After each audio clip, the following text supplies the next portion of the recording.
Namaskar. In this series of the geomorphology, today we will discuss remaining topics of the volcanic eruptions and volcanoes.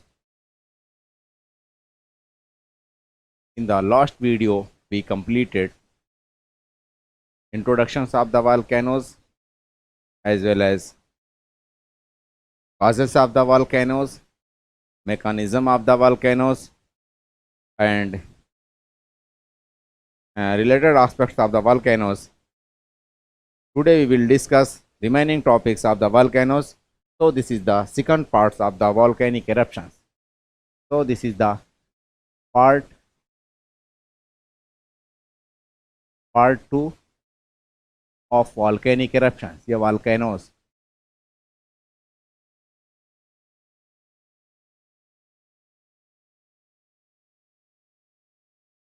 Volcanoes या volcanic एरप्शंस या वोल्केनिज्म्स, इसका ये आज जो है पार्ट 2 है। इसके कॉन्टेक्स्ट में हम बातें करते हैं वॉल्केनिक एरप्शंस या वॉल्केनोस के बारे में, और आज का हमारा टॉपिक होगा topography found by the volcanoes. Topography found by the volcanoes.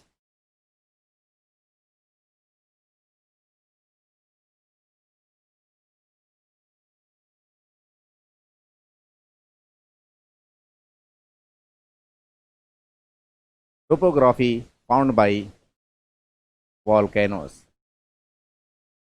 Volcanoes volcanoes के द्वारा जो स्थल रूपियाँ बनती हैं उसके बारे में बातें करें तो ज्वालामुखी स्थलकृति आज का हमारा टॉपिक है। ज्वालामुखी स्थलकृति। When lava poured, when lava spouts, when lava upwelling from interior of the earth,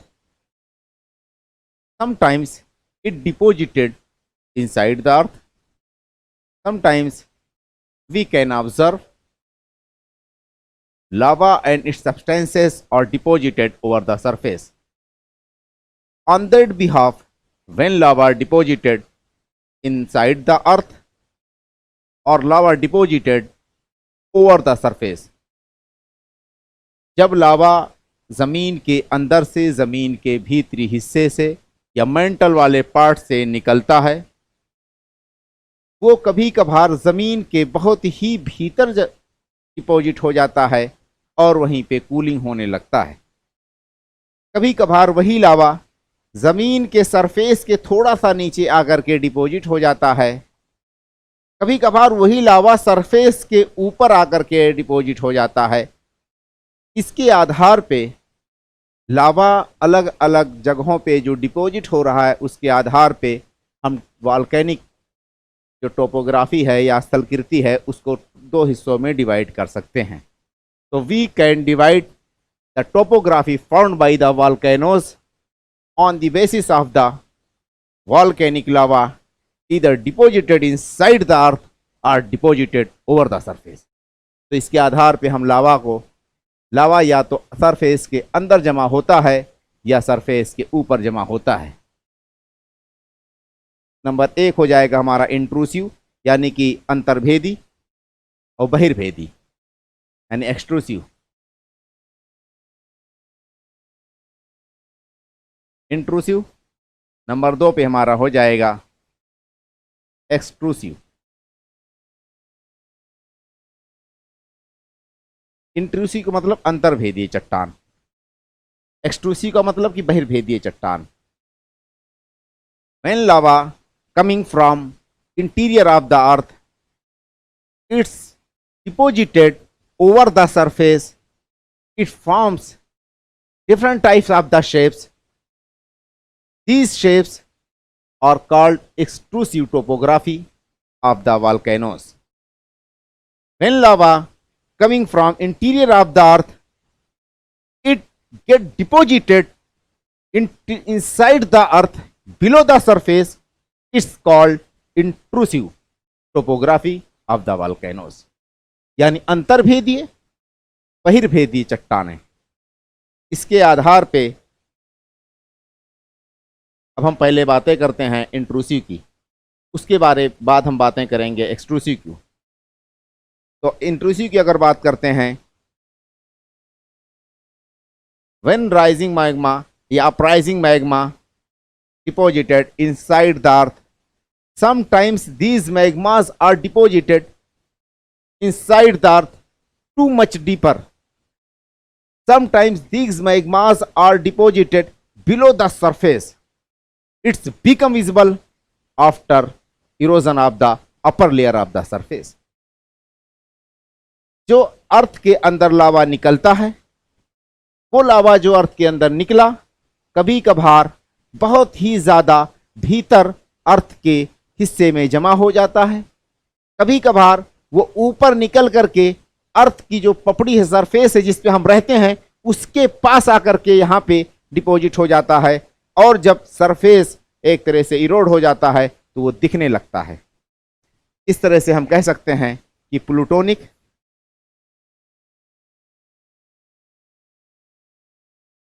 and हाइपाबाइसल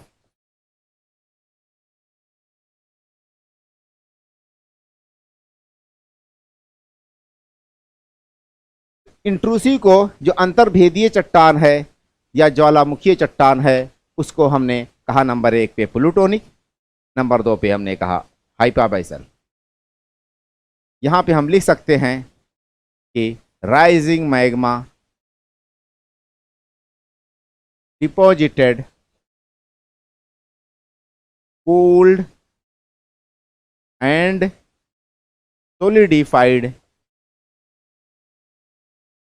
inside the earth, inside the surface, inside the surface या below the surface।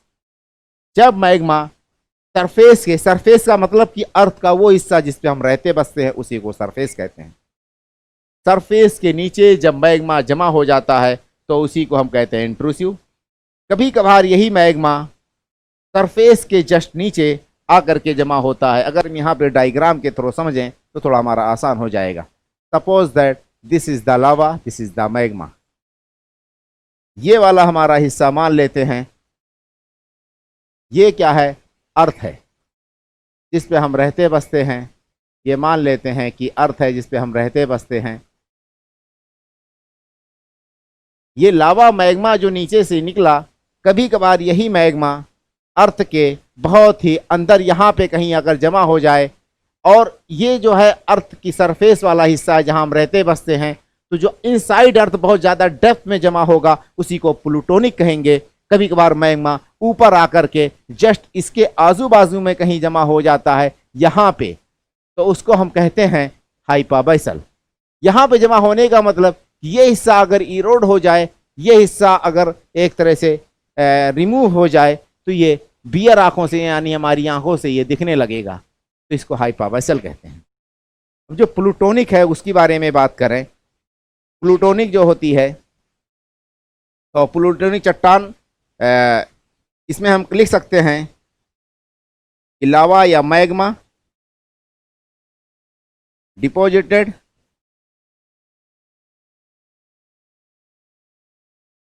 inside the depth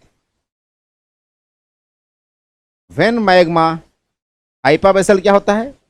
magma deposited below the surface, below the surface, below the surface, it become visible after erosion.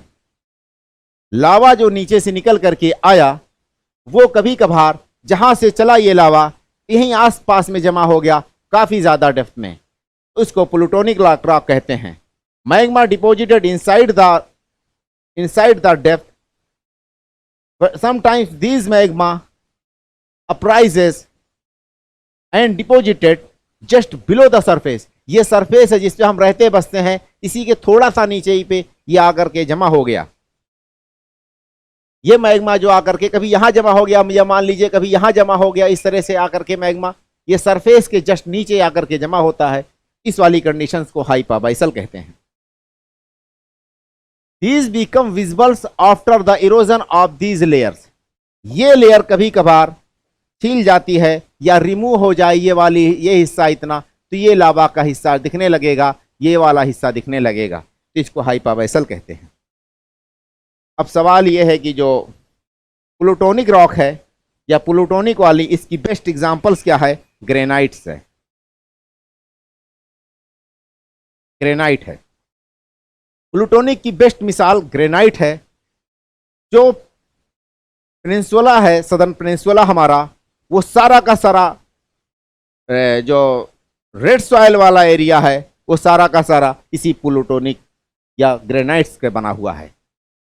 हमने यहाँ ये कहा कि ये remove होने के बाद दिखता है, ये जनरली दिखता नहीं है, लेकिन कभी कभार ऐसा हो सकता है कि अर्थ सरफेस का कोई हिस्सा millions of the year, billions of the year वो ट्रैप हो जाए इनसाइड द ओशन और उसका ऊपरी हिस्सा रिमूव हो जाए, तो वहां पे ये भी दिखने लगेगा, लेकिन ये जनरली कंडीशंस बहुत कम आती है। इससे जो है प्लूटोनिक वाले से हमारा ग्रेनाइट रॉक बनता है। ग्रेनाइट रॉक की बेस्ट मिसाल वो रॉक, वो चट्टान जिसको बहुत ज़्यादा डेप्थ में हमको माइनिंग करनी पड़ती है, इसीलिए उसका कॉस्ट ज़्यादा होता है। जैसे मान लीजिए जो किचन उचन में जो स्लेब बनाई जाती है, ग्रे कलर की, थोड़ा ब्लू या ब्लैकिश कलर होता है, वो एक तरह से ग्रेनाइट चट्टान होती है। Best example is the Kota granite. Kota granite जो है बेस्ट एग्जांपल है। उसकी कॉस्ट इसलिए ज़्यादा होती है क्योंकि इसको क्वायरिंग करने में, माइनिंग करने में हमें बहुत ज़्यादा कॉस्ट लगाने पड़ते हैं, बहुत ज़्यादा पैसे हमारे लगते हैं। इस तरह से जो है इसको हम ग्रेनाइट चट्टान कह सकते हैं। इसकी बेस्ट मिसाल है ये जो प्लूटोनिक रॉक है। इसमें जो ग्रेन होते हैं, क्रिस्टल्स होते हैं, बहुत बड़े बड़े ग्रेन होते हैं। क्यों? उसका कारण यह है कि these cool down very slowly. अगर अर्थ के अंदर भीतरी हिस्से में कोई चीज ट्रैप हुआ तो बहुत स्लो वो एक तरह से कूल होगा, ठंडा होगा। प्लस अर्थ के भीतर का अपना जो हमारा टेम्परेचर है वो उसको जल्दी कूल नहीं होने देगा। जब उसको जल्दी कूल नहीं होने देगा तो इसका मतलब कि उसमें क्रिस्टल और ग्रेन्स बड़े बड़े बनेंगे। जब इसमें क्रिस्टल और ग्रेन बड़े बनेंगे तो ये वाली रॉक्स जो होगी एक तरह से बहुत ही ज़्यादा, मतलब कि ये लाइटर रॉक्स होती है, हल्की रॉक्स होती है। ये जो हाइपाबाइसल है इसमें ज़्यादातर एसिडिक कंपोनेंट्स होता है क्योंकि ये सिलिका का बना होता है प्लूटोनिक रॉक्स। इसमें सिलिका कंटेंट कम होता है हाइपाबाइसल में, उसकी जगह पे आयरन कंटेंट यानी फेरस कंटेंट ज़्यादा होता है। जब इसमें सिलिका कंटेंट कम है, आयरन कंटेंट ज़्यादा है, इसका मतलब ये ज़्यादा फ्लूइड होती है। ये वाली प्लूटोनिक रॉक जो है हमारा विस्कस होती है। विस्कस का मतलब कि वो इतना ज़्यादा विस्कस होगी कि आसानी से वो ऊपर की तरफ मूव नहीं कर पाएगी, इसीलिए इंटीरियर पार्ट में अर्थ के कहीं पे जाकर के डिपॉजिट हो जाएगी। ये वाला फ्लूइड है, ये लिक्विड है, ये आसानी से फ्लो करेगी। ये वाला जो है हमारा एसिडिक है, ये हमारा बेसिक है। इसमें सिलिका कंटेंट ज़्यादा है, इसमें आयरन कंटेंट ज़्यादा है। अब हम बातें करते हैं हाइपाबाइसल की।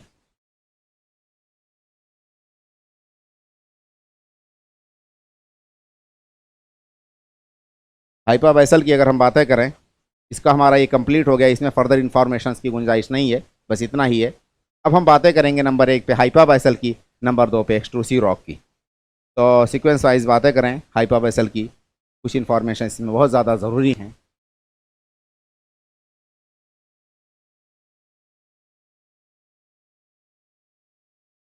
हाइपाबाइसल रॉक्स, हाइपाबाइसल रॉक में हमें एक चीज़ है कि magma solidified in different forms depending upon hollow places. यहाँ पे हाइपाबाइसल में क्या है कि magma solidified in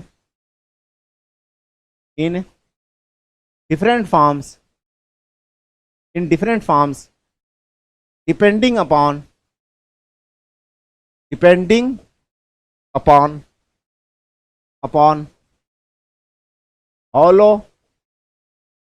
hollow spaces of the rock या surrounding rocks magma solidified in different forms depending upon hollow spaces of the rocks. These hyperbasals are little bit liquid.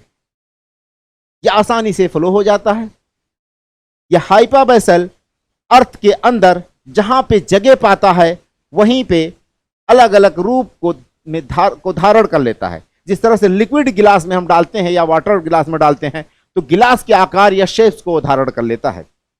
It adopt the shapes of these hollow spaces.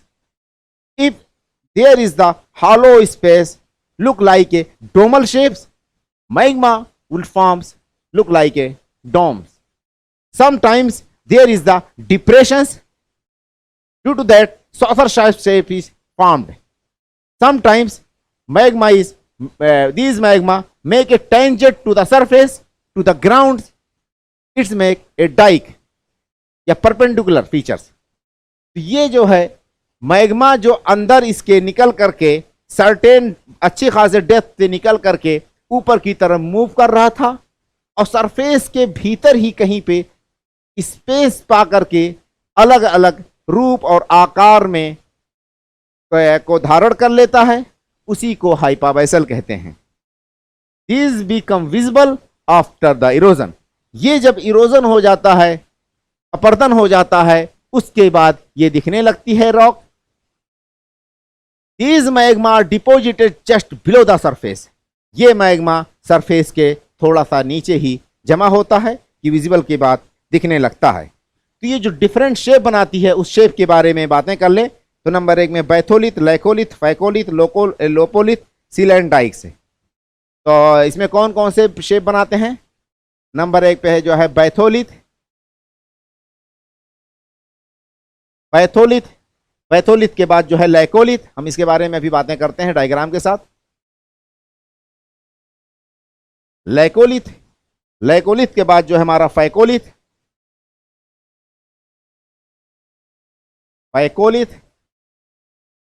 Phacolith के बाद जो हमारा जो है lopolith.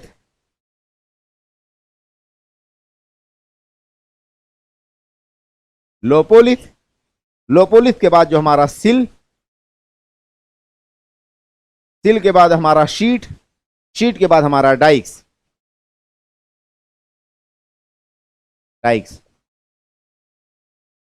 ये जो different आकार या शेप बनाता है तो नंबर 1 पे इसमें हमने कहा बैथोलिथ है. बैथोलिथ के बाद लैकोलिथ के बाद फैकोलिथ के बाद लोपोलिथ के बाद सिल के बाद डाइक्स. इसके लिए एक अलग से हम मैप यहाँ पे इसको ड्रॉ कर देते हैं, फिर इसको एक्सप्लेन करते हैं. तो मिटा देते हैं इसके लिए. तो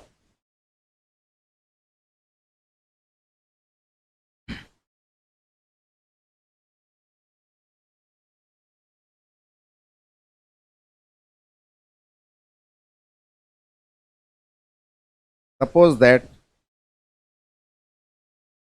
ये हमने जो है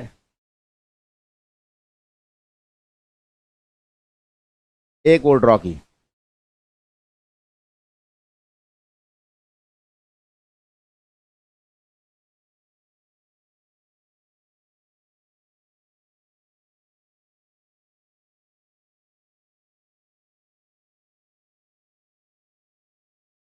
इसमें जो है मान लेते हैं यहाँ पे से एक कंडुइट ड्रॉ करते हैं और ऊपरी वाला हिस्सा यहाँ पे हम कहीं पे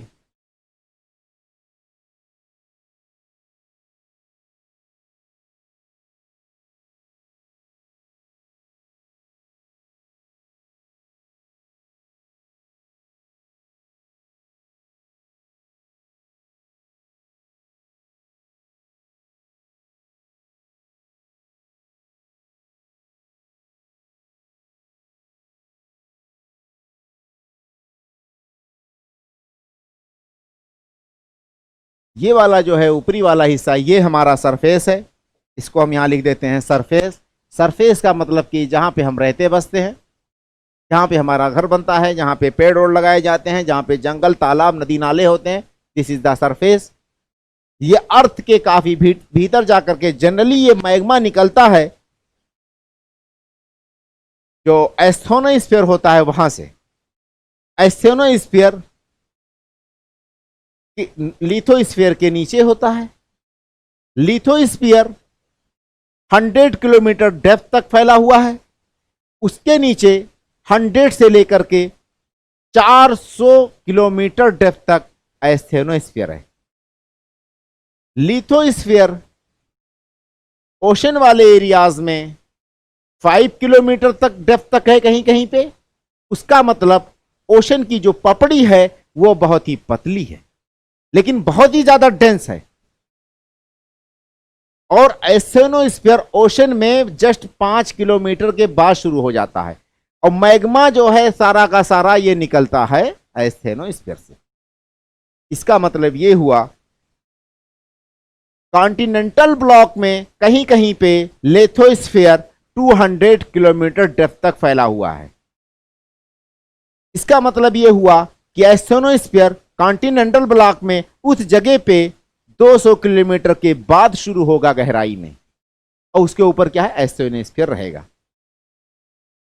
तो इस पॉइंट ऑफ व्यू से इसको हम समझते हैं कि मान लेते हैं कि यहां पे लिथोस्फीयर, ये मैग्मा जो निकल करके आया, एक्चुअली ये यहां से कहीं और डेप्थ से निकल करके आया, और बहुत बड़े हिस्से में ऐसे मैग्मा लावा निकल करके आया।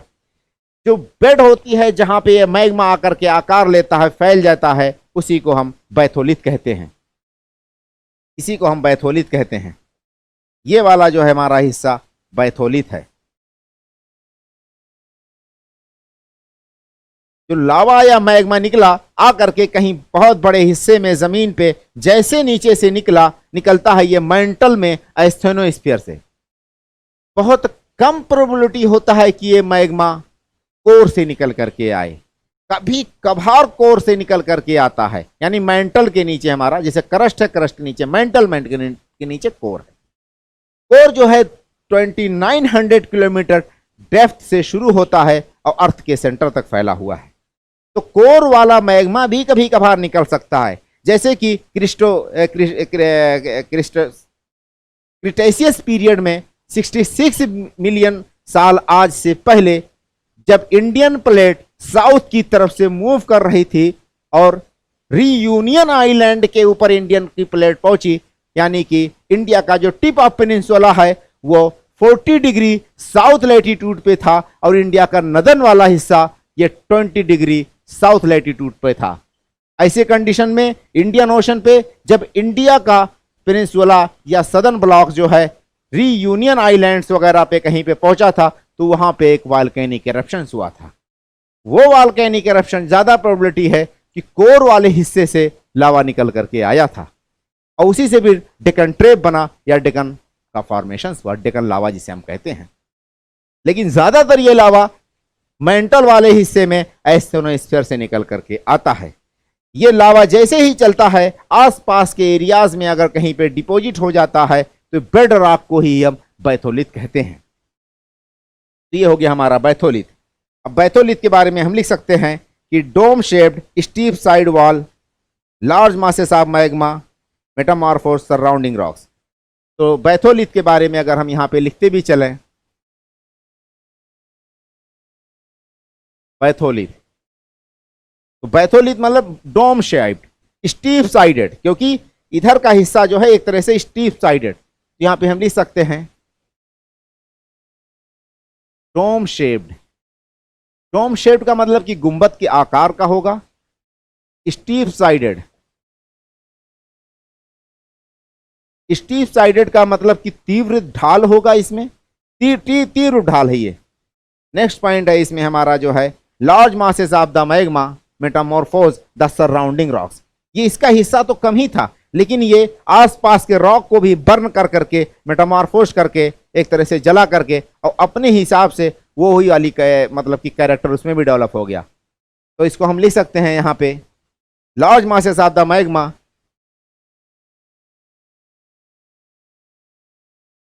Large masses of magma was metamorphosed या सराउंडिंग मैग्मा was metamorphosed, या आसपास के मैग्मा को भी बर्न कर देता है, जला देता है, और इस तरह से वो सारा का सारा लावा या मैग्मा की तरह आकार का हो जाता है। इसी को हम बैथोलिथ कहते हैं। ज्यादातर ये बैथोलिथ जो है ये ग्रेनाइट रॉक ही होती है, या मैक्सिमम ये ग्रेनाइट वाली रॉक ही होती है। नेक्स्ट हमारा जो है बैथोलिथ के बाद जो है, इससे बेस्ट एग्जांपल इसका रांची बैथोलिथ या रांची प्लेटू। रांची प्लेटू में हुआ क्या कि बहुत बड़े हिस्से में ऐसे लावा ऊपर की तरह लावा पेलिंग हुआ, और ऊपर का जो हिस्सा था सरफेस था वो बाद में रिमूव हो गया, और वही हार्ड रॉक चट्टान सॉलिड स्टर्डियल रॉक्स जो है आज विजिबल है हमारी आंखों से, जो आंखों से देख सकते हैं, उसी को हम रांची बैथोलिथ या रांची प्लेटू भी कह सकते हैं। तो एग्जाम्पल के तौर पे Ranchi batholith, Ranchi batholith. Batholith के बाद अगला हमारा है लैकोलिथ। बैथोलिथ के बाद अगला हमारा जो होगा वो लैकोलिथ है। लैकोलिथ का अगर हम पहले डायग्राम बना देते हैं, यहां पे मान लेते हैं लावा जो है एक इधर से निकल करके आया और कुछ इस तरह से, इसको मिटा दिया जाए थोड़ा समझने के लिए। लावा मान लेते हैं कुछ यहां से निकल करके आया और कुछ इस तरह से डोमल शेप का लावा बन गया। ये इस तरह से डोमल शेप का लावा बन जाता है, तो उसी को हम कहते हैं लैकोलिथ। तो लैकोलिथ, ये वाली मिसाल हमारी जो है लैकोलिथ की है। लैकोलिथ का मतलब होता है dome shaped upper surface and level plane of the lower surface and a level base. तो इसमें हम लिख सकते हैं कि dome shaped upper surface and level base is fed by a conduit, a pipe। ये डोमल शेप होता है, ये माली गुंबद के आकार का होता है, और नीचे वाली जो लाइन है इसका ये वाला हिस्सा, ये वाला जो नीचे वाला ये वाला हिस्सा है, ये क्या है आपका level base. This level base is fed by A pipe, fade by a conduit, fade by A went pipe. यानी कि एक वॉल्केनिक पाइप है, या जिससे नीचे से मेन जो है बेडिंग रॉक है, उससे लावा जो है इसी पाइप के द्वारा आकर के इस पे जमा हो रहा है। इसको हम कहते हैं लैकोलिथ। तो लैकोलिथ मीन्स होता है dome shaped upper surface and level base is fed by. Level base का मतलब निचला हिस्सा एक तरह से थोड़ा सा प्लेन है, और नीचे से लावा भी आकर के इसी को में डिपॉजिट करता जा रहा है, इसका साइज आकार बनाता चला जा रहा है। इसको हम लैकोलिथ कहते हैं। लैकोलिथ के बाद अगला हमारा जो है फैकोलिथ है। फैकोलिथ का अगर हम डायग्राम बनाते हैं यहाँ पे कुछ थोड़ा, तो पहले ज़्यादा सही होता। लावा इस वाले कंडीशंस में, फैकोलिथ में कभी कभार लावा मेन कंडुइट से, मेन पाइप से निकल करके बनेगा। कभी कभी एक ट्रिब्यूटरी या एक शॉर्ट स्मॉल पाइप जो है इससे निकल करके लावा, मान लेते हैं यहाँ से निकल करके लावा जा रहा है, और कुछ इस तरह से लावा अगर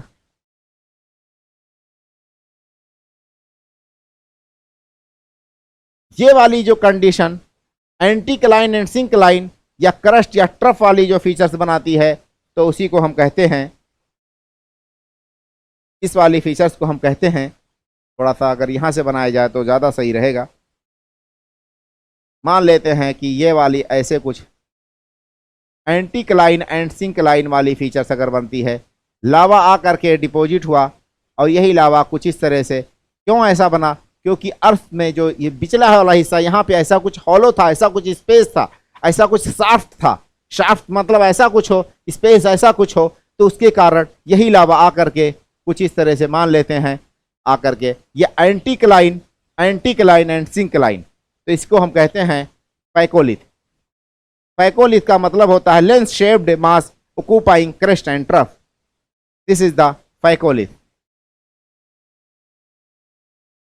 फैकोलिथ लेंस का मतलब जिस तरह से हमारी ये चश्मे होते हैं, उसी तरह से अगर एक हिस्से को ले लो तो एक चश्मा होगा ये, तो इसीलिए इसको कहा गया फैकोलिथ को जो है lens shaped lens shaped mass occupying crust and trough. Length shaped mass occupying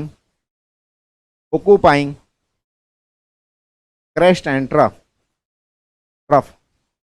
या lens shaped mass featured as anticline and syncline, क्योंकि ये एंटीक्लाइन है, ये सिंक्लाइन है, इसको फैकोलिथ कहते हैं। अगला वाला हमारा फीचर जो बनाता है वो लोपोलिथ है। लोपोलिथ का मतलब होता है lopas. The German word it's mean depression, shallow. अगला फीचर्स मान लेते हैं हम, ये जो है हमारा लोपोलिथ है। लोपोलिथ की अगर हम यहीं पे कुछ इस तरह से बना देते हैं,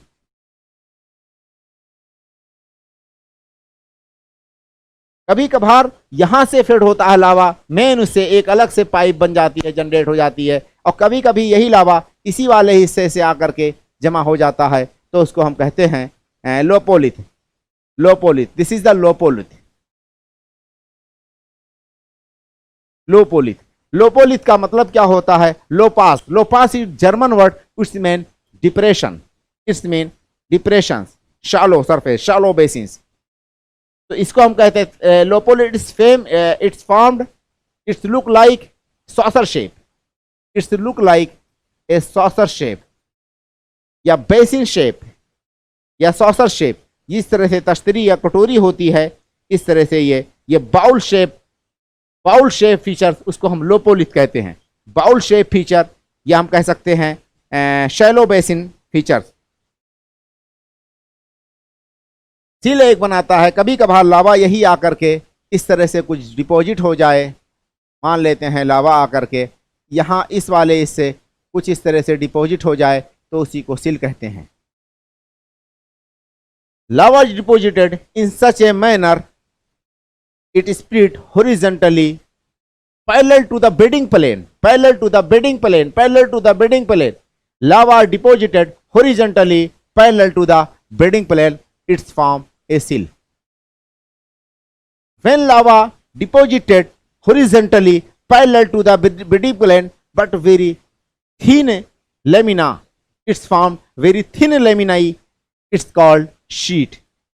अगर लावा ये जो बेडिंग प्लेन है, ये वाला जो बेडिंग प्लेन है या ये सरफेस है, इसके पैरेलल अगर ये लावा जमा हो रहा है, मेन कंडुइट से, मेन पाइप से इसको फीडिंग हो रही है, और ये हॉरिजॉन्टली सरफेस के भीतर कहीं पे जमा हो जा रहा है, तो उसी को सिल कहते हैं।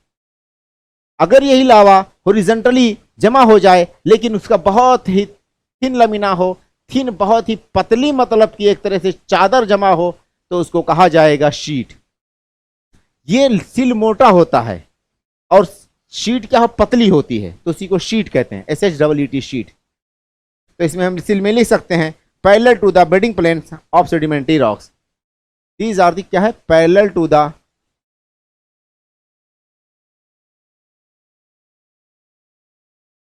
Bedding plane of sedimentary rocks known as the sill. Next हमारा डाइक है। डाइक, कभी कभार ये लावा जो है इस तरह से, एक यहां से अगर इस तरह से पाइप निकल करके जाए, इधर से इस तरह से, this is the dyke. Dyke perpendicular to the surface, perpendicular to the surface, lava feeded by through the main conduit. Lava जो है ये it's form a wall like features known as the dyke. जब यही lava wall like formation perpendicular to the ground, wall like features इसमें लिख सकते हैं, यहां वाले कंडीशंस में wall like features, wall like features, features perpendicular to ground. ये wall like features, wall like features का मतलब कि अगर इससे हम कंपैरिजन यहां करते हैं, तो यहां की अगर रॉक बाई चांस किसी वजह से इरोड हो जाए, ये वाला हिस्सा, ये हिस्सा अगर इरोड हो जाएगा, तो ये जल्दी इरोड नहीं होगा। ये इरोड इसलिए नहीं होगा क्योंकि ये लावा है, ये वॉल्केनिक रॉक है, ये थोड़ा मजबूत रॉक है, और ये सेडिमेंट्री रॉक है, ग्रीन कलर वाला जो मैंने बनाया। ये वॉल्केनिक रॉक है, ये जल्दी इरोड नहीं होगा। इस तरह से it's form a wall like feature that is perpendicular vertical या परपेंडिकुलर टू द ग्राउंड। ये ग्राउंड है, इसके ये परपेंडिकुलर हो गया, इसको हम डाइक कहते हैं। अगला हमारा फीचर है dykes are found in mostly western Maharashtra and Scandinavian countries surrounded North Sea dykes found, वहाँ बहुत सारे डाइक्स पाए जाते हैं। अब हम बातें करते हैं एक्सट्रूसिव वॉल्केनिक टोपोग्राफी या बहिर्वेदी जो है ज्वालामुखी स्थलाकृति, वही क्या कहते हैं बहिर्वेदी ज्वालामुखी स्थलाकृतियाँ, यानी कि एक्सट्रूसिव वॉल्केनिक टोपोग्राफी। अब इस कॉन्टेक्स्ट में अगर हम बात करें तो नंबर 1 पे हमने इसमें बात की बैथोलिथ। बैथोलिथ का मतलब जो बेडिंग प्लेन है, जो लावा अंदर से निकला और उसी सराउंडिंग एरियाज में कहीं आकर के डिपॉजिट हो गया, तो उसको हमने क्या कहा बैथोलिथ। नंबर 1 पे हमारा हो गया ये बैथोलिथ। नंबर 2 पे हमने कहा बातें की लैकोलिथ।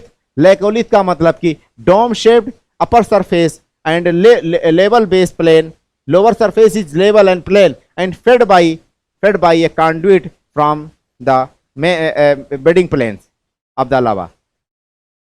ये जो है लोकोलिथ, लैकोलिथ यानी कि डोम शेप्ड होता है। लैकोलिथ के बाद हमने फैकोलिथ की बात की। नंबर 3 पे हमने फैकोलिथ की बात की। फैकोलिथ का मतलब होता है लेंस शेप्ड, वहां से occupied crust, crust this is the crust, this is the trough, occupying the features of the crust या trough, occupying the feature of the anticline and syncline, कुछ भी कह सकते हैं। नेक्स्ट नंबर पे 3 के बाद हमने बातें की जो है आपका 4थे नंबर पे lopolith. Lopolith means lopas, it's the German word, it's mean depression saucer shape, it mean depression saucer shape. Lopolith का मतलब होता है lava spread in such a manner it's look a like basin, it look like a saucer या bowl, या कटोरे या एक तरह से प्याली तश्तरी की नुमा का आकार बन जाए तो उसी को लोपोलिथ कहेंगे। When lava is spread horizontally parallel to the ground, parallel to the bedding plane, it's called sill. When lava deposited parallel to the horizontally, spread horizontally and parallel to the bedding plane, parallel to the ground, कुछ भी कह दे उसको हम सिल कहते हैं। तो number 5 पे हमने सिल की बात की। नेक्स्ट नंबर पे हमारा डाइक था। 6 नंबर पे ये डाइक है। डाइक का मतलब कि इट्स मतलब कि कहते हैं wall like feature, it's form wall like feature perpendicular to the ground. ये ग्राउंड है तो इसके परपेंडिकुलर इस तरह से, या oblique to the ground known as the dyke. अब इसके बाद अगली हमारी जो टॉपिक्स है वो extrusive topography, extrusive volcanic topography को मिटा देते हैं।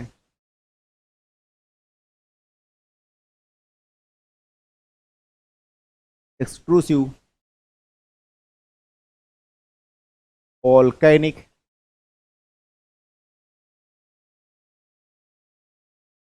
टोपोग्राफी, एक्सट्रूसिव वॉल्केनिक टोपोग्राफी यानी कि बहिर्वेदीय ज्वालामुखी स्थलाकृतियां। इस कॉन्टेक्स्ट में बात करें, एक्सट्रूसिव की बात करें अगर, formed through the volcanic deposit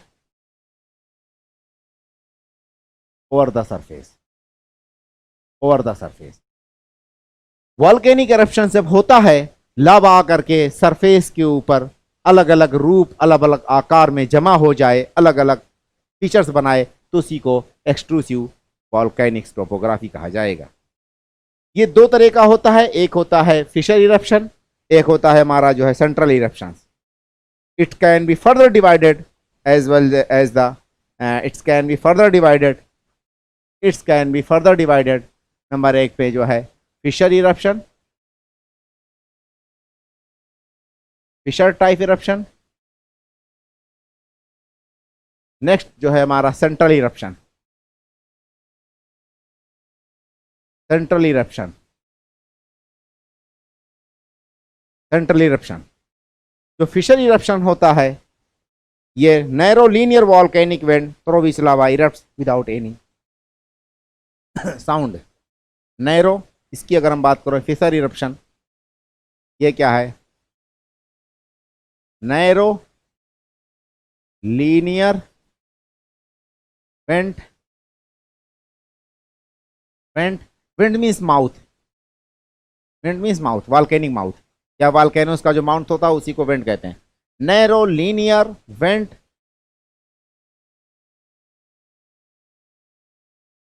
through which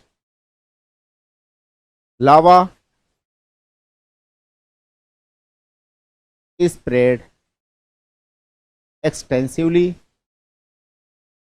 extensively, narrow linear vent through which lava spread extensively without any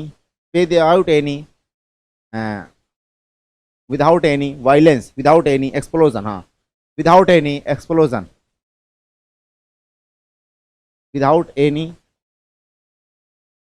explosion। लावा जब नीचे से निकलता है तो कभी कभार ऐसा होता है कि एक बड़े हिस्से में ऐसे जमीन पे लंबाई में खूब दूर तक जमीन फट जाती है, या फॉल्ट वहां पे क्रैक या जॉइंट या तरह से फ्रैक्चर्स या रफ्चर्स डेवलप हो जाता है। और बहुत बड़े लंबाई के वाले हिस्से में अगर ऐसा कुछ फ्रैक्चर होता है और उसके बाद लावा निकल करके आती है, वो वाला लावा ज्यादातर लिक्विड होती है। ये वाली लावा जो है लिक्विड होगी, ज्यादातर ये वाली लावा जो है लिक्विड होगी। ये लावा जो है बेसिक होगी।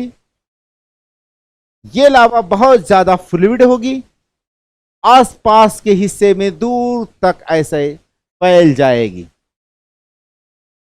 इसका जो वेंट है, जो माउथ है जहां से लावा निकला, ये बहुत ही लंबाई में है। लीनियर का मतलब ऐसे लंबाई में है। उसके अलावा नैरो एक तंग मतलब एक पतली सी ऐसे क्रेक है, उसी से लंबाई में उसी से लावा निकला और लावा बहुत बड़े एरिया में हिस्से में आकर के फैल गया। ये लावा जो है विदाउट एनी एक्सप्लोजन, इसमें एक्सप्लोजन नहीं होगा, no explosion, it is liquid and basic. ये लावा ज्यादातर लिक्विड और बेसिक ही लावा होती है। ये वाला जो हमारा है फीचर्स जो है, ये मतलब कि बसाल्टिक रॉक्स एंड कैब्रो, जो बसाल्टिक रॉक्स होती है वो इसी की एग्जाम्पल है। जो बसाल्टिक वॉल्केनिक रॉक है, बसाल्टिक रॉक है, वो लावा इसी से निकलती है, फिशर टाइप इरप्शन से होती है। इसमें जो है डोम, लावा प्लेटू, शील्ड और लावा प्लेन बनता है। फीचर्स जो हैं इसमें फॉर्मेशंस होते हैं। अगर हम फीचर्स की बात करें तो फीचर्स में इसमें क्या क्या बनेगा? डोम, लावा प्लेटू, लावा प्लेटू का मतलब होता है हमारा शील्ड, लावा प्लेटू का मतलब होता है shield and lava plain, and lava plane.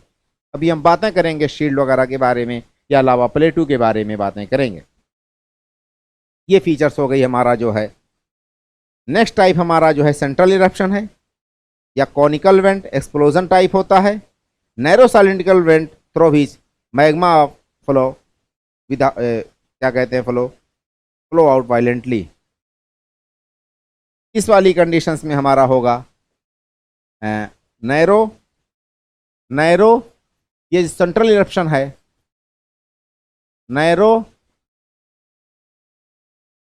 साइलेंड्रिकल vent, vent through which lava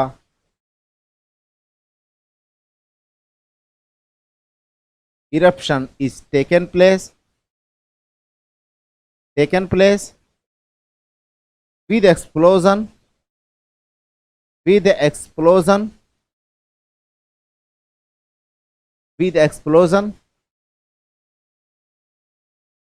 central eruption का मतलब कि narrow cylindrical vent through which lava eruption is taken place with explosion. इस वाली कंडीशंस में कोई एक्सप्लोजन नहीं था, without any explosion, without any explosion यहां पे था।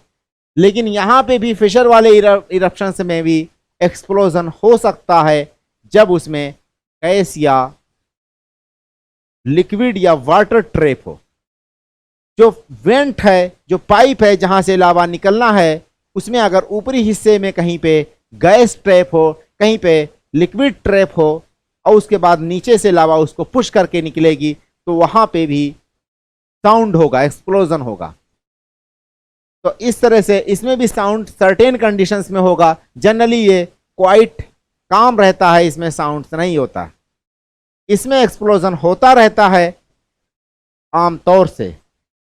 इसमें जो है वेंट यानी कि पाइप या माउथ जिससे लावा निकलती है, ये एक तरह से साइलेंड्रिकल शेप का होता है, जिस तरह से हमारी पाइप होती है कोई भी नल की या ट्यूबवेल की या इस तरह से, और उसी से नीचे से लावा निकलता है।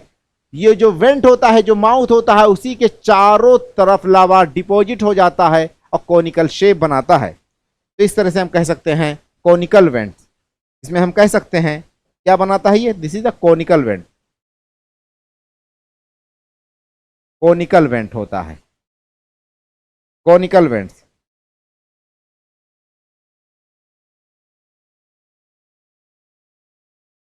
नेक्स्ट हमारा है कोनिकल वेंट्स के बाद जो है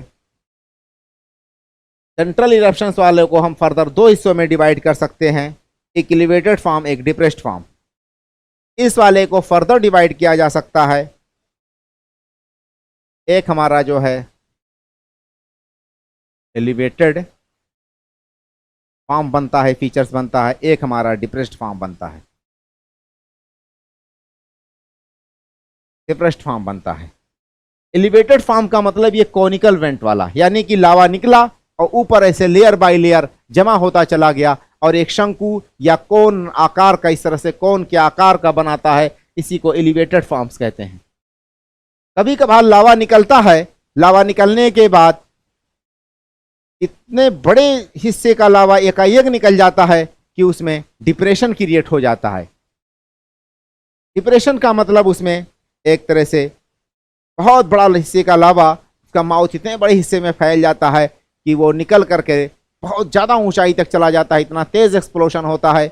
कभी कभार लावा रेगुलर निकलते निकलते नीचे का जो हिस्सा है जहां से लावा आ रहा था वो एक तरह से एम्प्टी हो गया, खाली हो गया, और लावा का जो जहां से लावा निकल रहा था, जो वेंट है, जो माउथ है, वो एकाएक बैठ गया, जमीन में धंस गया।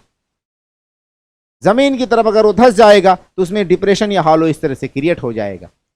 दोनों कंडीशंस में हम फीचर्स बनाते हैं। इसमें जो है क्रेटर और कॉल्डेरा बनता है।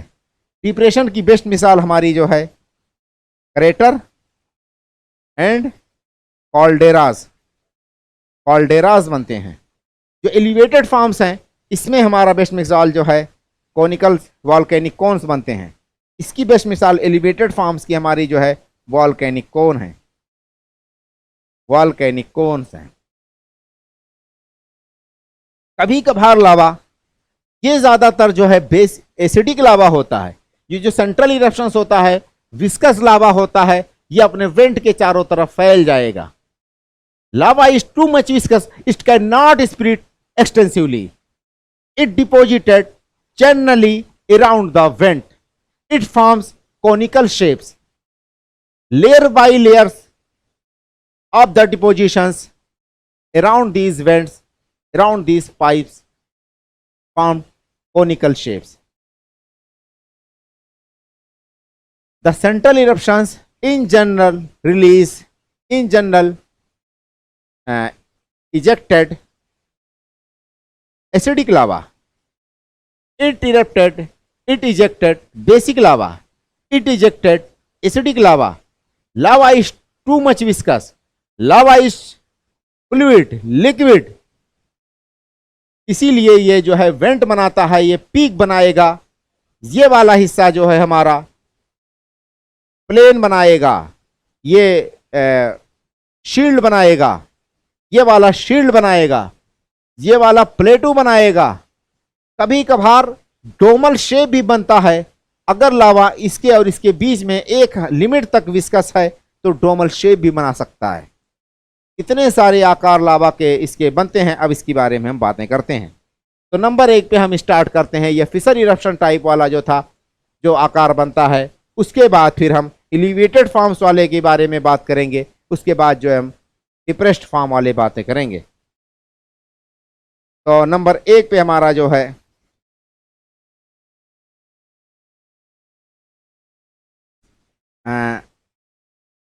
फिशर टाइप की हम बातें करते हैं तो फ्लड बसाल्ट लैंड फॉर्म्स। तो नंबर 1 पे हमारा जो है flood basalt land forms. Number 1 पे हमारा जो है क्या है? Flood basalt land form. Flood basalt land form. Flood basalt land form का मतलब क्या होता है? इस वाली कंडीशंस में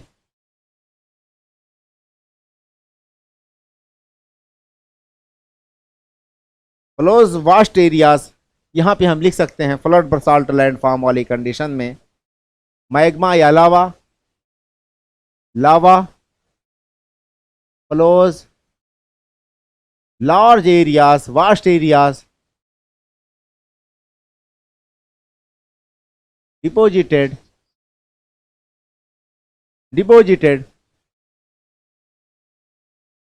layer by layer, deposited layer by layer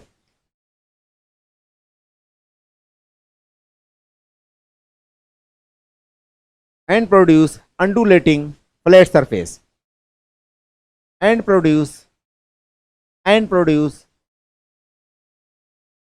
undulating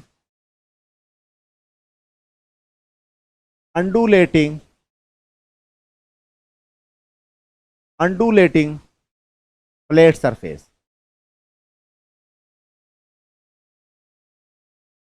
ठीक, ये जो फिशर वाला इरप्शन हमने बात किया था, इसमें फ्लड बसाल्ट लैंड फॉर्म बनाया। लावा flows vast areas, lava flows extensively over large areas. These lavas deposited layer by layer, it's become thicker. These produce undulating flat surface। Undulating का मतलब कि अनइवन, अनइवन का मतलब ऊंचा नीचा, ऊंचा नीचा मतलब कि थोड़ा क्रस्ट या ट्रफ टाइप फीचर्स आ जाए, वेवी लाइक फीचर्स, लेकिन बहुत ज्यादा ऊंचा नीचा ना हो, यानी कि फ्लैट। इसलिए लास्ट बाद में लिख दिया फ्लैट सरफेस। तो अंडुलेटिंग फ्लैट सरफेस का मतलब कि थोड़ा बहुत ऊंचा नीचा ऐसा होगा लावा, लेकिन जनरली ये फ्लैट ही रहेगा। इस वाले फीचर्स को हम कहते हैं flood basalt land forms. Flood basalt land forms की अगर हम बात करते हैं तो बेस्ट मिसाल जो है Siberian traps, Snake basin, Iceland, Canadian shield, Deccan traps. इसकी बेस्ट मिसाल हमारी जो हो जाएगी, यहां पे हम अगर बातें कर लें, इसको मिटा देते हैं। इसमें हमारी जो है एग्जाम्पल के तौर पे समझ लेते हैं हम। यहाँ पे एग्जाम्पल इसका जो है नंबर 1 पे जो है साइबेरियन ट्रैप, कनाडियन शील्ड,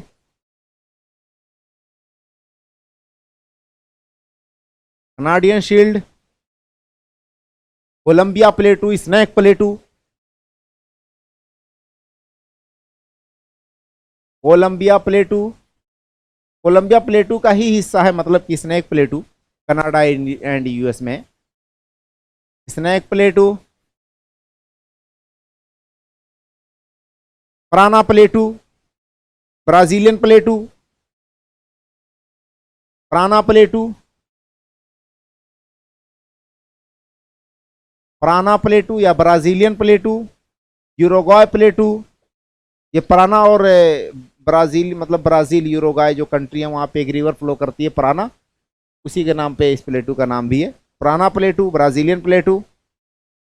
उसके अलावा जो है ये वाला जो है कनाडियन शील्ड भी लिख सकते हैं इसमें, और Deccan trap, Deccan trap, Deccan trap. हम केस स्टडी के तौर पे पहले जान लें ये शील्ड पाए कहाँ जाते हैं।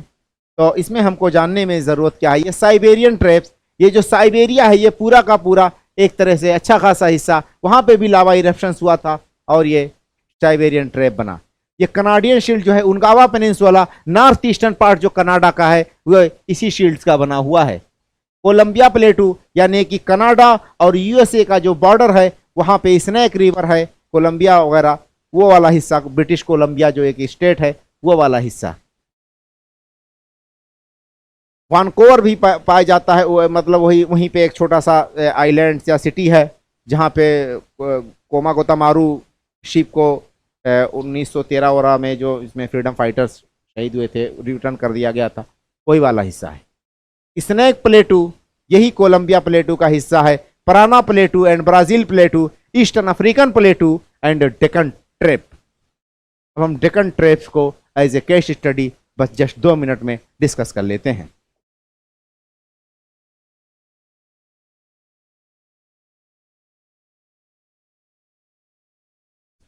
तो हमारा हेडिंग है मतलब कि Deccan trap.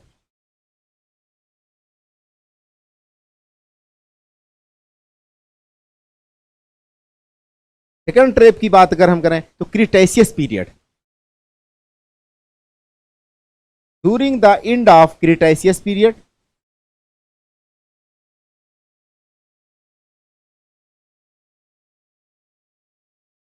During the end of Cretaceous period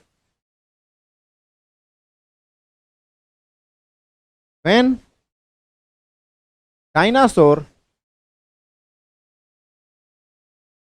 was at extinct, ये डायनासोर भी कुछ है, भी बताता हूं मैं इसको। Dinosaur was at extinct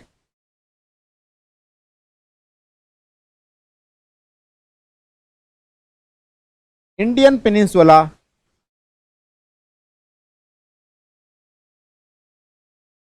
was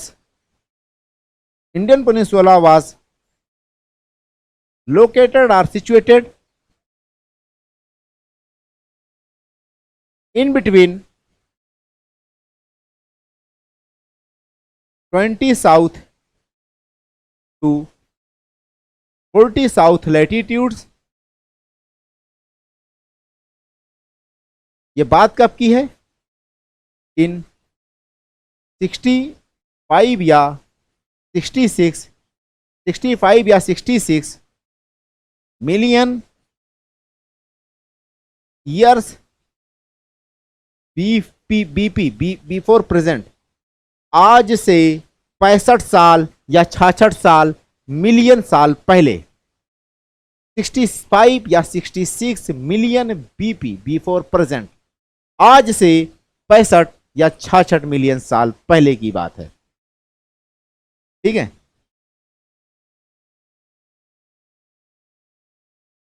volcanic eruption taken place. कौन सा वॉल्केनिक इरप्शन टेकन प्लेस हुआ था? Fissure type eruption. जो प्रेजेंट टाइम का रीयूनियन आइलैंड है, रीयूनियन आइलैंड जो है उसी के ऊपर कहीं पे आजू बाजू में या उसी के ऊपर इंडियन प्लेट जो है पहुंचा था। साउथ से, सदर्न हेमिस्फीयर से इंडिया का प्लेट नॉर्थ की तरफ मूव कर रहा था। यह बात कब की है? जब दुनिया से डायनासोर का वजूद खत्म हो रहा था। डायनासोर जो है, जो रेप्टाइल्स हैं और जो फीदर्ड बर्ड्स, यानी कि जो बर्ड और रेप्टाइल की जो बीच की कड़ी है एनिमल में, जो इवोल्यूशन है एनिमल का, उसमें रेप्टाइल जो है से बर्ड तक पहुंचने के बीच में जो कड़ी है वही डायनासोर है। रेप्टाइल का फर्दर जब इवोल्यूशन होता है तो वो डायनासोर की आकार में होता है या शेप में, या उन्हीं का वही मतलब उन्हीं की ऑफ स्प्रिंग्स हैं ये। और वही डायनासोर का जब इवोल्यूशन होता है तो बर्ड्स वगैरह का वजूद आता है। इस तरह से हम कह सकते हैं ये डायनासोर थे। इस डायनासोर्स की अगर हम बातें करें, इसके लिए हमको अलग से एक चैप्टर जो है जियोलॉजिकल हिस्ट्री ऑफ इंडिया पढ़ाना चाहिए, geological history of the world पढ़ाना चाहिए, लेकिन जीएस के पॉइंट ऑफ व्यू से वो एक्सेस ज़्यादा हो जाएगा, इसलिए हम उसको कवर नहीं कर सकते। जो इंपॉर्टेंट इंफॉर्मेशन है वही खाली डिस्कस किया जा सकता है। मान लेते हैं हमने यहाँ पे डायनासोर की अगर बात करें तो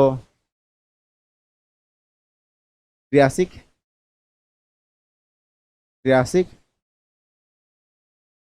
जुरैसिक एंड क्रीटेशियस।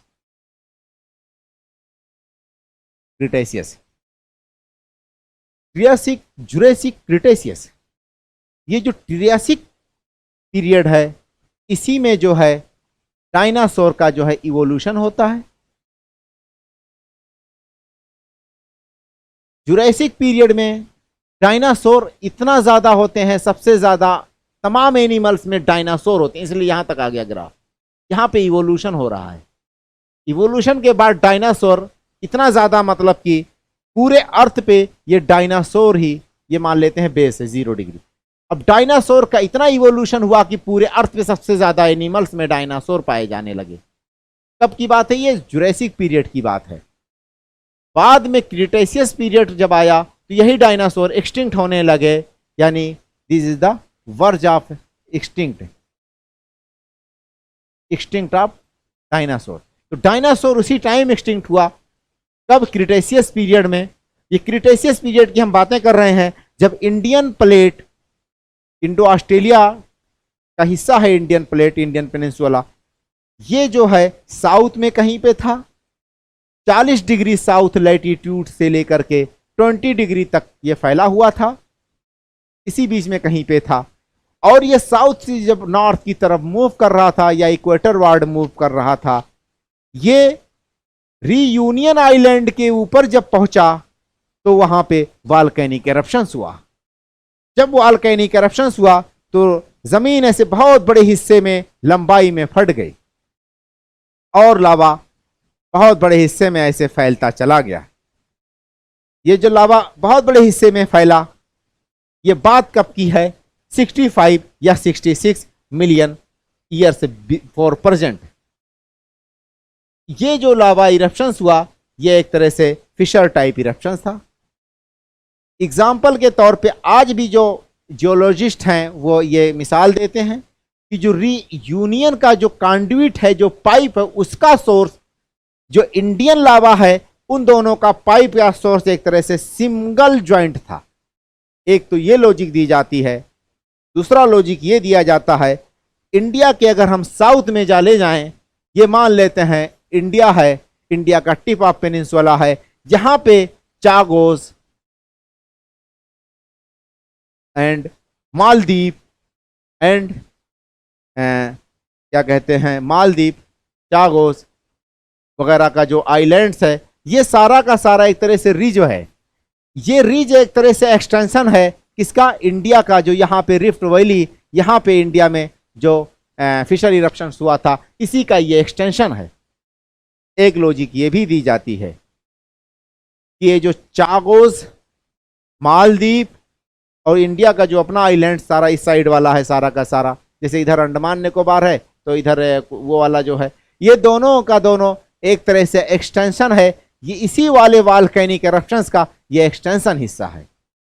दूसरा लॉजिक साइंटिस्ट या एक तरह से जियोलॉजिस्ट ये देते हैं। इंडिया का जो डेक्कन ट्रैप है अप्रोक्सीमेट 5 लाख स्क्वायर किलोमीटर तक फैला हुआ है। लावा जो है बहुत ही लिक्विड और फ्लूइड था, बहुत बड़े हिस्से में फैल गया, इसलिए ये 5 लाख स्क्वायर किलोमीटर तक फैला हुआ है। अप्रोक्सीमेट यहाँ पे लावा 2.5 से 3 किलोमीटर तक है। ये जो खंडाला घाट है वहीं पे ये इरप्शंस वाला मेन कंडुइट या पाइप रहा होगा, जहां से मेन सोर्स लावा का निकल करके आवा, क्योंकि बहुत ज्यादा थिकर है लावा वहीं पे। ये जितने भी साउथ इंडिया में टेम्पल्स हैं, जैसे कि खंडाला मतलब कि एलिफेंटा केव्स है, या अजंता एलोरा टाइप जितने भी केव्स हैं सारे के सारे इसी बसाल्टिक रॉक्स के या डेक्कन ट्रेप्स वाले रॉक्स हैं या वॉल्केनिक रॉक्स के बने हुए हैं। और जो भी इस तरह से बहुत सारे वहां से टेम्पल्स हैं साउथ में, खासतौर से महाराष्ट्र वाराष्ट्र में, यानी कि जो है नासिक वासिक में जितने भी दिखते हैं सब इसी के बने हुए हैं। ये लावा महाराष्ट्र में तो पूरा फैला, उसके अलावा सौराष्ट्र गुजरात में फैल गया। यही लावा का कुछ हिस्सा जो आपका एमपी में फैल गया, कुछ हिस्सा आंध्र प्रदेश में, कुछ तमिलनाडु में, कुछ आपका कर्नाटका में। बहुत बड़े हिस्से में ये लावा फैल गया था। ये लावा बसाल्टिक रॉक है। यही लावा जो है एक तरह से ये लेस विस्कस था, फ्लूइड लावा था। ये लावा जो है ब्लैक कलर का है क्योंकि इसमें टाइटेनियम फेरस या टाइटेनियम फेरस ऑक्साइड इसका बेसिक कॉन्स्टिट्यूएंट मटेरियल है। इस लावा से जो सॉइल बनी उसी को हम ब्लैक सॉइल कहते हैं। ये ब्लैक सॉइल की कैरेक्टर्स क्या है कि जब ये थोड़ा सा इसमें वाटर चला जाता है, ये वाटर रिटेंसिव है, देर तक वाटर अपने अंदर एब्जॉर्ब किए रहती है क्योंकि इसमें पोर्स हैं बारीक बारीक ग्रेन्स के बीच में, और वो वाटर को एब्जॉर्ब करके रखते हैं लॉन्ग ड्यूरेशंस के लिए, जिसके लिए वजह से किसानों को सिंचाई कम करनी पड़ती है। उसके अलावा ये जब ड्राई हो जाती है रॉक्स या सॉयल, रिगर सॉयल भी कहते हैं इसको, ब्लैक सॉयल, कॉटन सॉयल भी कहते हैं, ये जब ड्राई हो जाती है तो इसमें क्रैक हो जाता है, फट जाता है ये रॉक। जब फट जाता है तो एरिएशन होता है। एरिएशन होने का मतलब इसमें आसानी से एटमॉस्फेयर का नाइट्रोजन अंदर जाकर के ट्रैप हो जाता है, जिसकी वजह से यहां के किसानों को फर्टिलाइजर कम डालना पड़ता है compare to Punjab and Haryana के किसानों के। उसके अलावा यहां पे थोड़ी सी जुताई, यानी ये अपने आप जुताई इसकी हो जाती है। थोड़ा सा अगर इसमें पानी चला जाता है तो ये सॉइल और स्टिकी हो जाता है, फिर उसमें कल्टीवेटर्स नहीं चल सकता। ये कैरेक्टर्स है डेक्कन वाली सॉइल सी, इसको जानना जरूरी था, इसीलिए हमने यहाँ पे थोड़ा सा रोक करके एक्स्ट्रा चीजें बताने की कोशिश की। दूसरा कैरेक्टर्स हमारा जो है फ्लड बसाल्ट्स के बाद दूसरा फीचर्स जो है इसी में फिशर इरप्शंस वाले टाइप में हमारा हो जाएगा नंबर दो पे हमारा हो जाएगा mid oceanic ridges. Mid oceanic ridges number 2 पे हम लिख सकते हैं मिड ओशियनिक रीजेस, तो मिटा दें थोड़ा सा मिड ओशियनिक रीजेस।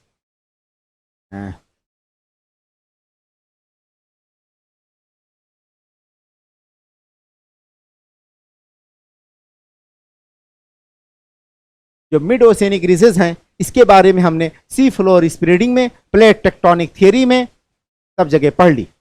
बस थोड़ा सा एक्सप्लेन कर देता हूं कि these ridges are found in all three oceans: mid Atlantic oceanic ridge, mid Indian oceanic ridge. In Pacific it is not too much extensively found like in other oceans. In Pacific a little bit southern parts have, the eastern parts of the Pacific have a features look like a ridge known as the eastern rise. तो Pacific में क्या है, eastern rise है, middle में नहीं है।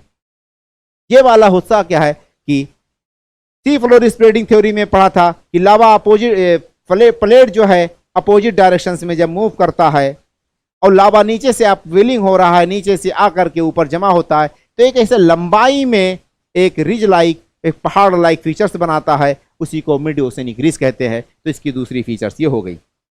तीसरी features में अब हम आ जाते हैं जो है वॉल्केनिक कोन्स के बारे में, जो इधर हमने पढ़ा था यहाँ वाला, यानी कि सेंट्रल इरप्शन टाइप में है। तो सेंट्रल इरप्शन टाइप से हमारा क्या फीचर्स बनेगा, वॉल्केनिक कोन्स बनेगा। अब वॉल्केनिक कोन्स की अगर हम बातें करते हैं तो इस वाले फीचर्स में हमारा सिंडर कोन है, तो इसको हम मिटा देते हैं। तो वॉल्केनिक कोन ये फीचर्स बन गए फिशर वाले। फिशर के बाद जो हमारा सेंट्रल इरप्शन टाइप था, सेंट्रल इरप्शन टाइप वाले में हमारा वॉल्केनिक कोन्स बनते हैं। वॉल्केनिक कोन्स में तो ये 2 हो गया। नंबर 1 पे फ्लड बसाल्ट हो गया, नंबर 2 पे हमने ओशियनिक रीजेस पढ़े, नंबर तीसरे पे हमारा जो है सिंडर कोन्स है।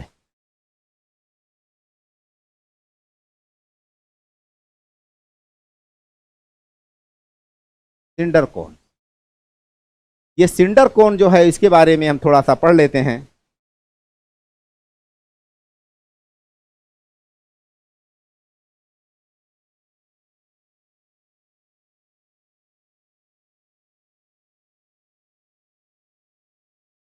Steep circular oval shaped hill of loose parasitic pyroclastic fragments. Steep circular और ओवल शेप्ड हिल ऑफ, इसका फीचर्स क्या है? Steep circular oval shaped oval shaped oval shaped oval shaped hill of oval shaped hill of loose pyroclastic materials। Steep circular oval shaped hill of loose pyroclastic material known as the cinder cones। Low height होती है इसकी, ज्यादा height नहीं होती है। ये ज्यादातर जो है पायरोक्लास्टिक मटेरियल का बना होता है। पायरोक्लास्टिक का मटेरियल के जो सॉलिड मटेरियल वॉल्केनिक इरप्शंस होने से निकलता है उसको पायरोक्लास्टिक मटेरियल कहते हैं, जैसे कि डस्ट, ऐश और दूसरा सॉलिड मटेरियल जैसे बम वगैरह, लेपिल्ली वगैरह, ये सब जो है सॉलिड मटेरियल्स हैं। उसी का ये बना होता है सिंडर कोन। सिंडर कोन का अगर मैं डायग्राम बना लूँ इसको, तो इसका डायग्राम कुछ इस तरह से होगा। अब डायग्राम भी बनाना है और दोनों को जो है इस तरह से समझाते हुए हमको चलना है। तो मान लेते हैं हमने एक इस तरह से ये बेस है, ये सरफेस है जिस पे हम लोग रहते बसते हैं। ये मान लेते हैं हमारा सरफेस है। इसकी लो हाइट होती है, बहुत ज़्यादा दूर तक ये फैला भी नहीं होता, डायमीटर भी बहुत ज़्यादा एक्सटेंसिव नहीं होता इसका, एक लिमिट तक, क्योंकि ये एक तरह से पायरोक्लास्टिक मटेरियल है।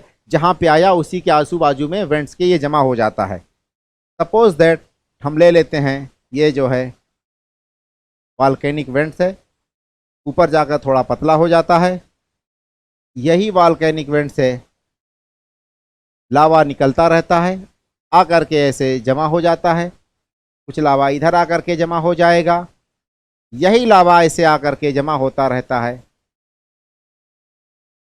ये किसका बना होता है? पायरोक्लास्टिक मटेरियल्स, यानी कि जैसे डस्ट हो गया, लेपिल्ली हो गया, बम्ब हो गया, इस तरह के मटेरियल्स को बनता है। ऐश वगैरह, डस्ट वगैरह इसका बना होता है। तो सिंडर या ऐश कोन भी कहते हैं, क्योंकि ज़्यादातर इसमें ऐश या डस्ट वगैरह के कॉन्टेंट्स होते हैं, इसको सिंडर कोन्स कहते हैं। ये जो है स्टीप सर्कुलर होता है, ज़्यादा ये जो है एक तरह से स्टीप है।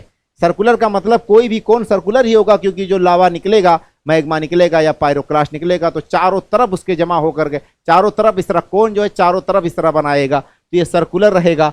उसके अलावा लूज जो है एक तरह से इसका मटेरियल जो है डस्ट हैं और ऐश वगैरह ज़्यादा हैं, इसीलिए एक तरह से हम कह सकते हैं कि पायरोक्लास्टिक लूज मटेरियल है और ये ऊपर ऐसे लेयर बाय लेयर जमा होता चला जाता है। इसको सिंडर कोन्स कहते हैं। अगला फीचर हमारा जो है कंपोजिट कोन है, यानी कि मिश्रित शंकु। ये सिंडर कोन का मतलब सिंडर शंकु। नेक्स्ट पॉइंट हमारा जो हो जाएगा कंपोजिट कोन है। कंपोजिट कोन भी हमारा सेंट्रल इरप्शन टाइप का ही है, सेंट्रल वेंट है, सेंट्रल इरप्शन टाइप ही है। अगला हमारा कैरेक्टर्स है composite eruption.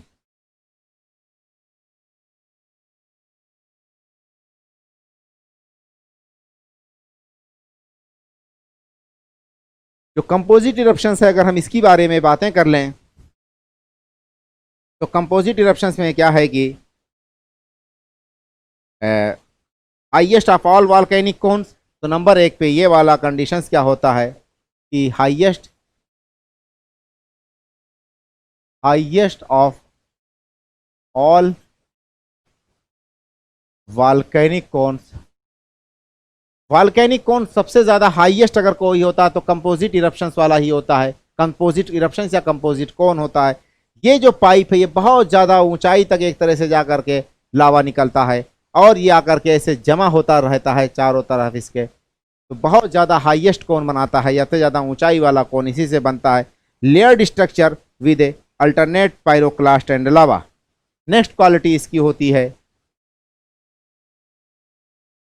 Layered structures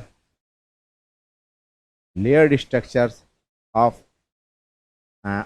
पायरोक्लास्ट of pyroclast and lava. Next इसमें जो है आपका अल्टरनेट लेयर्स ऑफ लावा, इसी को हम layered structures of pyroclast and लावा को हम दूसरी भाषा में लिख सकते हैं alternate layers of lava and volcanic fragments and fragment volcanic fragments. Next quality इसकी होती है, इसकी बेस्ट मिसाल के तौर पे हम देख सकते हैं इसमें फूजियामा माउंटेन्स इन जापान। उसके अलावा जो है अगला जो है Shasta Mount Rainier in USA, Mount Shasta and Rainier in USA. Next जो है हमारा इसमें मिसाल के तौर पे Mayon of Philippines, Mount Mayon of Philippines. ये सारे के सारे जो है कंपोजिट इरप्शंस वाले फीचर्स हमने बनाए। इसका डायग्राम ड्रॉ करने की कोशिश करते हैं। कंपोजिट वाले का अगर डायग्राम ड्रॉ किया जाए तो कुछ इस तरह से बन जाएगा। तो कंपोजिट वाले का डायग्राम हम अगर ड्रॉ करते हैं तो पहले मान लेते हैं हम एक तरह से बेस बनाते हैं जहाँ से लावा का इरप्शंस हुआ। सपोज दैट हमने एक बेस बनाया,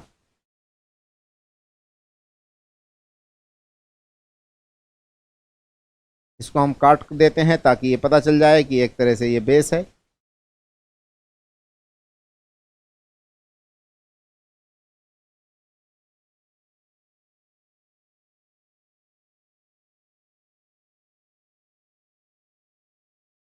ये जो है हमारा बेस है या सरफेस है जहाँ पे हम रहते बसते हैं। उसके बाद अब वॉल्केनिक इरप्शंस अगर मान लेते हैं हम, मेन कॉन्ड्यूइट्स, मेन पाइप्स इस तरह से कुछ आई नीचे से आती है और ये सबसे ऊंचाई तक जाकर के लावा इसमें जमा होता है। यही लावा जो आकर के ऊपर जमा हुआ, ये लावा इस तरह से मान लेते हैं एक ये बनाया, इसका जो है लेयर आफ्टर लेयर बनता है। ये मान लेते हैं ये रेड कलर का जो लेयर है, ये एक तरह से नहीं पाया सही, ये वाला जो है हमारा एक लेयर ये हो गई, एक लेयर ये हो गई।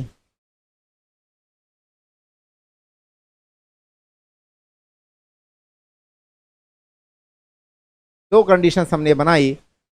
यहाँ पे जो है ये रेड वाला जो कलर है ये मान लेते हैं ये लावा है। ये रेड वाला जो कलर है ये सारा का सारा हमारा ये लावा है। लावा का मतलब ये लिक्विड है, ये मैग्मा था या लावा है जो कि एक तरह से कूल हो गया और सॉलिडिफाई हो गया। जब कोई लिक्विड फॉर्म में कोई चीज़ है, कोई मोल्टन मटेरियल है, जब वो कूल हो जाएगा तो आसपास के हिस्से के जो भी रॉक्स होगी, चट्टान होगी, उसको मेटामॉर्फोज कर देगी या और इसका अपना आकार खुद बढ़ जाएगा। ये वाली फीचर्स जो कहलाती है मेटामॉर्फिक रॉक्स, एक तरह से आसपास के हिस्से को ये मेटामॉर्फोज कर देगी।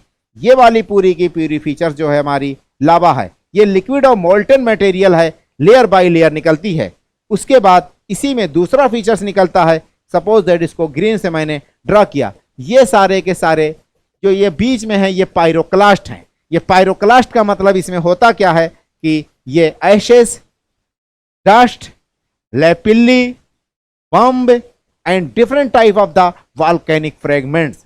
लैपिल्ली, bomb and different type of the volcanic fragments. ये वाला हिस्सा मान लेते हैं हम क्या है कि ये different types of the volcanic fragments. तो इसको जो ग्रीन कलर से मैंने शो किया इस तरह से डायग्राम में, ये जो है हमारा सारा का सारा क्या है, ये फ्रेगमेंट्स हैं, वॉल्केनिक फ्रेगमेंट्स। तो alternate layers of the lava and volcanic fragments, alternate layers of the lava and pyroclast. Pyroclast और लावा का it is the highest cones of volcanic eruptions. This is the highest type features. सबसे ज्यादा ऊंचाई किसी की होती है, किसी पीक की होती है तो कंपोजिट कोन का ही होगा, क्योंकि लावा बहुत ज्यादा ऊंचाई तक इसका जो कंडुइट है, जो इसका जो पाइप है, ये कंडुइट या पाइप से ये जो है हिस्सा जहां से लावा इरप्शन हो रहा है, इसी को हम वेंट कहते हैं या माउथ कहते हैं। ये निचला हिस्सा जो बेडिंग रॉक जहां से लावा आ रहा है, ये काफी ज्यादा हिस्से ऊंचाई तक जा रहा है और एक तरह से ये विस्कस लावा है। और इसमें कभी कभार एक लेयर डिपॉजिट हुई लावा की, उसके बाद फ्रेगमेंट वाले मटेरियल की डिपॉजिट हुई, फिर एक लेयर उसकी डिपॉजिट हुई थी, फ्रेगमेंट की जब डिपॉजिट हुई, इस तरह से कंटिन्यूअस चलता रहता है। तो इसको कंपोजिट इरप्शन या कंपोजिट कोन भी कहते हैं। अगला फीचर्स हमारा कंपोजिट कोन के बाद जो है पैरासाइटिक कोन है। एक हम इसको भी अगर कलर कर देते हैं तो थोड़ा और समझने में आसानी हो जाएगी। जो ये रेड कलर है ये लावा है, यानी लिक्विड या मोल्टन मटेरियल था। रेड कलर वाला जो है ये लावा है, ये लिक्विड या मोल्टन मटेरियल में था। ये जो ग्रीन कलर है ये पायरोक्लास्ट वाला मटेरियल है। तो alternate layer of the pyroclast and lava. Lava का मतलब कि लिक्विड और पायरोक्लास्ट मतलब सॉलिड। तो सॉलिड मटेरियल के फ्रेगमेंट्स हैं और एक तरह लिक्विड मटेरियल था, सब्सटेंस था, और दोनों की लेयरिंग हो गई। इसके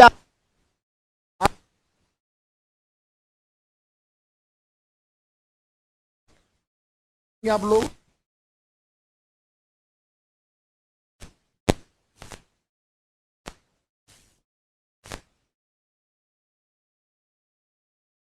बच्चों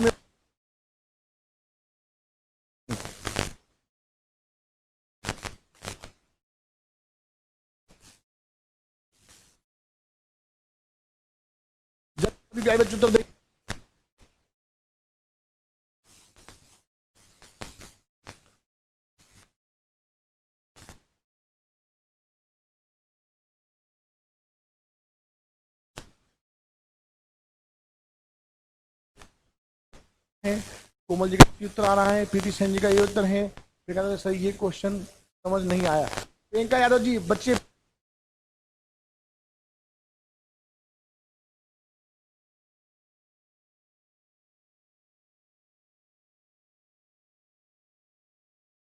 एक दो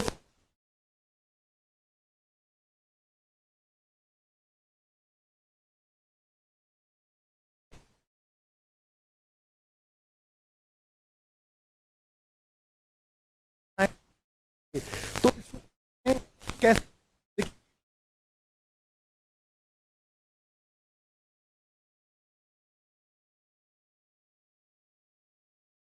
योग साधना करता है उसे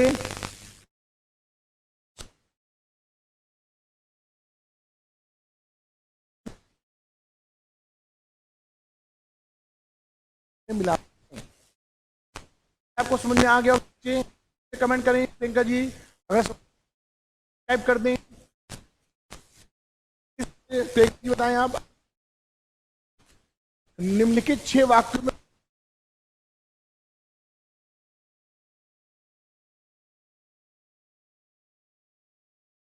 तो क्रम आना है। क्रम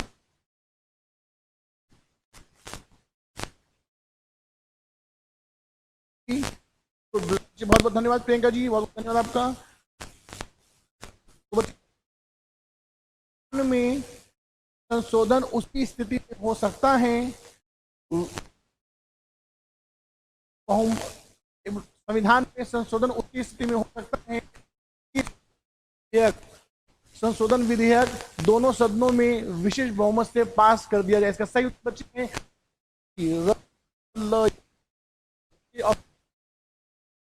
में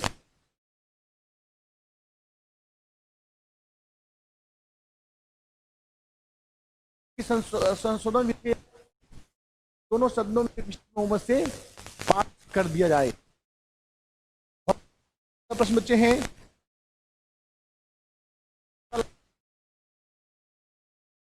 कर दिन आना, तो भाई में कौन सा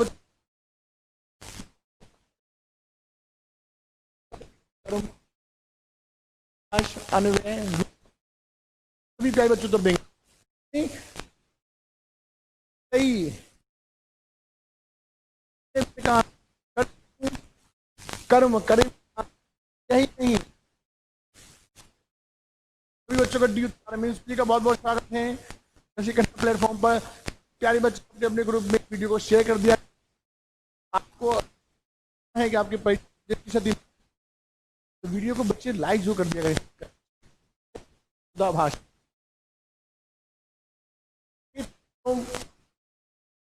शब्द होगा बच्चे तो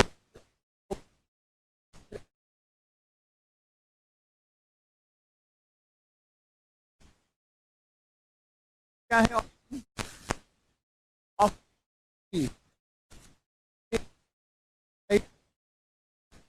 के विलोम शब्द बी उत्तर देंगे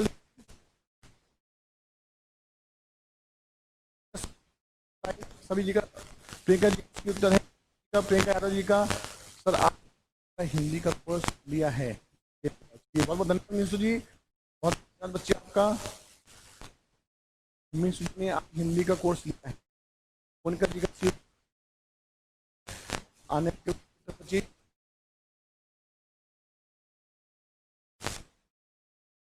अगला प्रश्न बच्चे,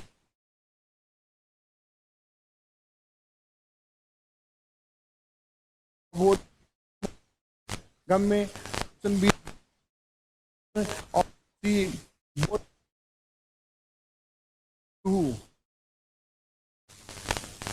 गम्य का विलोम इनमें नहीं है। अरविंद जी का सी उत्तर है, कोमल जी का भी सी उत्तर है, प्रीति सेन जी का ये उत्तर है, प्रियंका जी का सी उत्तर है, मोनिका जी का सी उत्तर है, रिक्की जी का सी उत्तर, विजय कुमार जी का भी, विजय कुमार जी का ये उत्तर है, सीमा झा जी का सी उत्तर, आन्या जी का सी उत्तर, जी का भी उत्तर है। इसका उत्तर है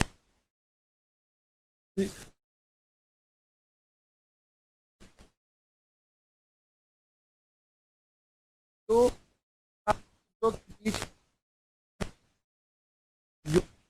ऑप्शन बी विस्मयादि चिन्ह, ऑप्शन सी अल्प विराम चिन्ह, ऑप्शन डी अर्ध विराम चिन्ह। का सरल प्रश्न, दो सार्थक शब्दों किस चिन्ह होता है?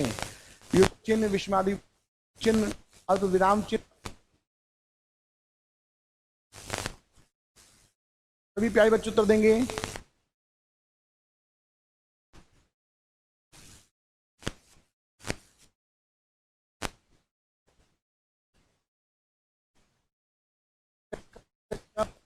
विजय कुमार जी का,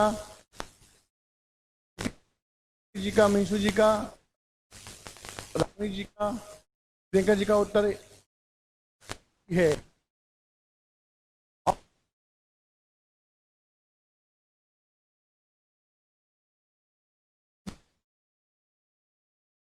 बच्चे। तो समाज में शब्द के बीच में योजक चिन्ह बच्चे।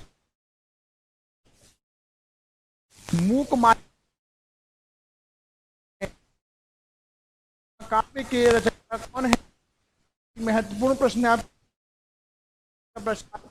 आचार्य सागर, Maithili Sharan Gupt, option D Shiv Mangal.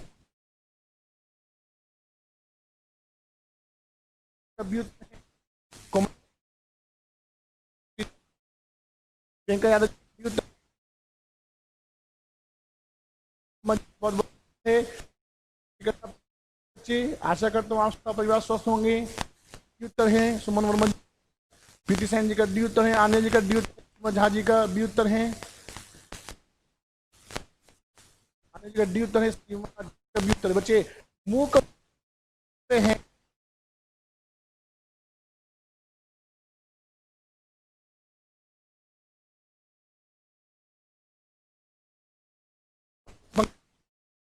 Option A रस, रौद्र, ऑप्शन सी वीर रस, ऑप्शन डी वात्सल्य रस।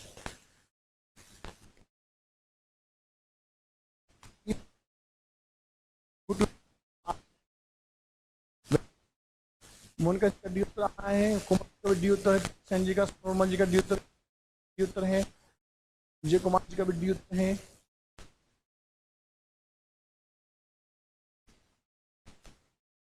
जी का भी उत्तर है।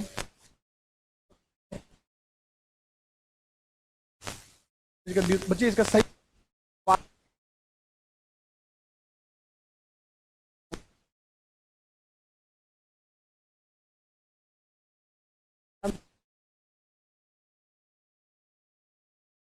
है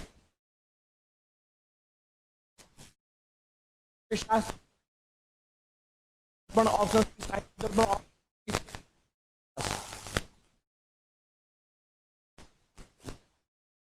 काव्यम। क्या बच्चों उत्तर दिया जल्दी से? उत्तर दिया है नाट्य शास्त्र, ये उत्तर है प्रियंका जी का, ये उत्तर है अन्य का, झा जी का ये उत्तर है। बच्चों उत्तर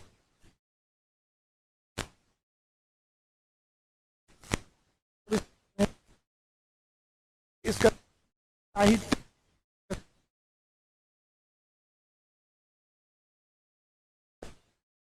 सीमा झा जी का उत्तर सही है, कोमल जी का उत्तर सही है। प्रश्न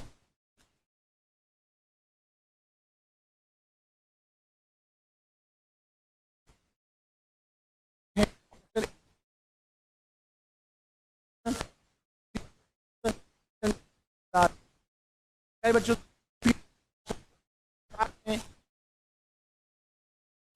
घना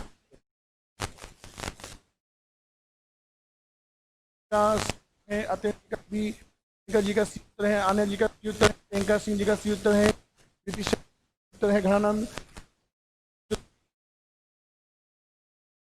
रचना के रचनाकार है सेनापति आनंद। नावदास सुमन वर्मा जी का सी उत्तर है, विजय कुमार जी का सी उत्तर है। और सभी प्यारे बच्चे उत्तर दें। पीसी प्रकाश का सही उत्तर बच्चे हैं। और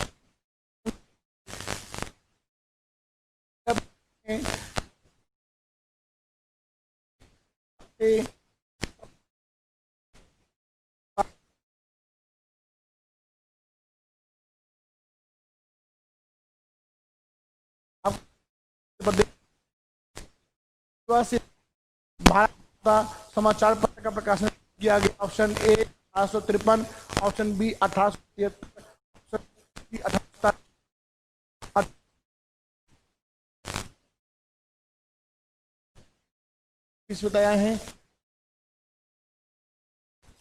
सी उत्तर है कोमल जी का, सी उत्तर है प्रियंका यादव जी का, आर्या जी का एमपी है, रीवा एमपी प्रदेश में।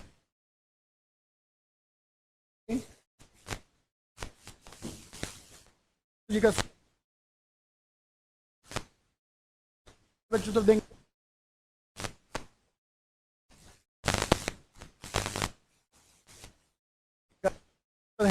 ऑप्शन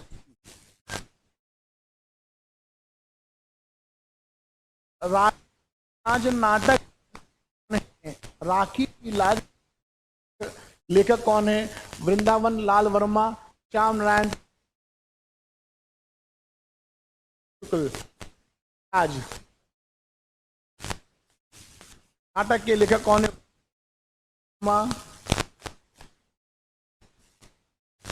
नारायण पांडे, कामता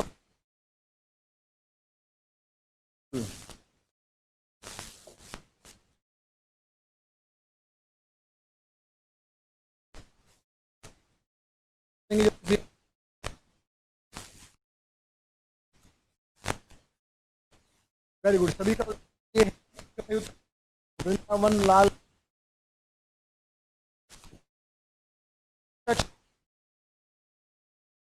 सही उत्तर गाएं, रात चल बेड़े गाएं, बड़े बाबा के 900 गाएं, रात से दिन बेड़े गाएं, बेड़े के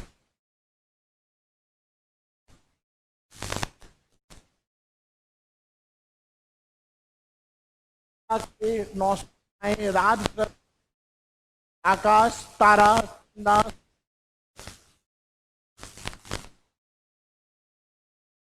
अच्छी टेस्ट की यूट्यूब कोई नहीं करता। बाद आपका ये तो दिया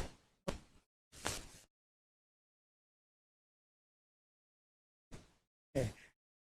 कोमल जी ने भी उत्तर दिया है, प्रियंका जी का भी उत्तर है, मोनिका जी का भी उत्तर है, आत्यन जी का भी उत्तर है, अन्य जी का भी उत्तर है। नंद सो गाएं, रात दिन बेड़े गाएं।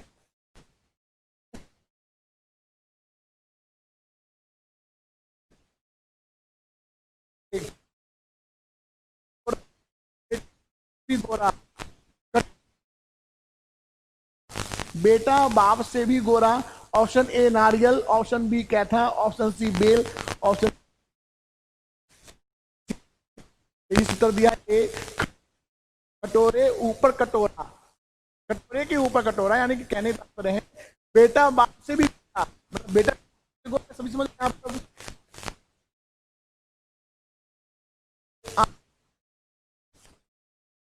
वेरी गुड सर, ठीक है, बहुत बहुत स्वागत है प्लेटफॉर्म पे आए बच्चे। इस ऑप्शन ए नारियल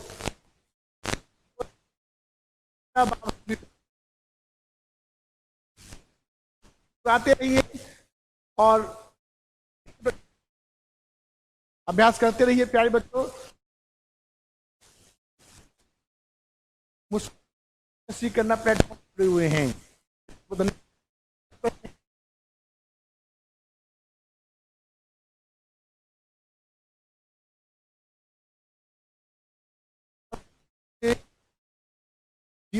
के अवरोध के आधार पर व्यंजनों को कितने भागों है?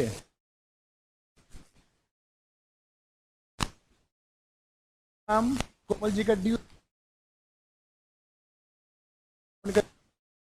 जी का ए होना बहुत तेजी से बच्चे सही प्यारे बच्चे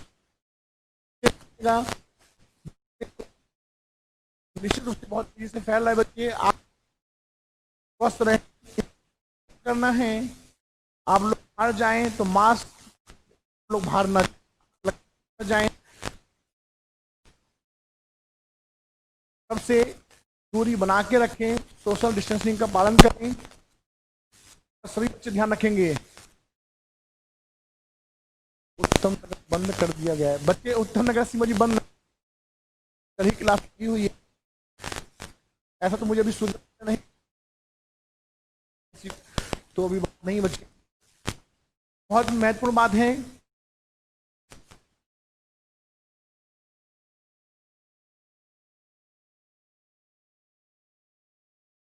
और सैनिटाइजर रखें और समय भूलते रहें। उत्तम नगर बंद है नहीं बच्चे? अभी तो नहीं मालूम है, कल के हैं ये मेरे पास।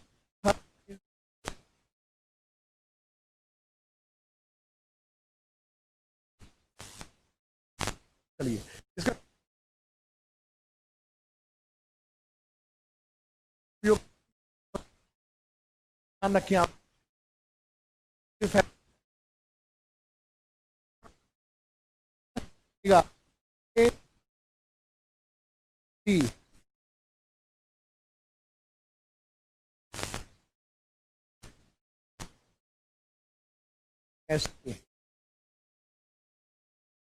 जी आपने नहीं, मैंने आपको पढ़ाया, आपने ध्यान नहीं दिया। जीवा श्वास के आधार पर, जीवा के आधार पर बच्चे हैं व्यंजन। एक बार पढ़िए,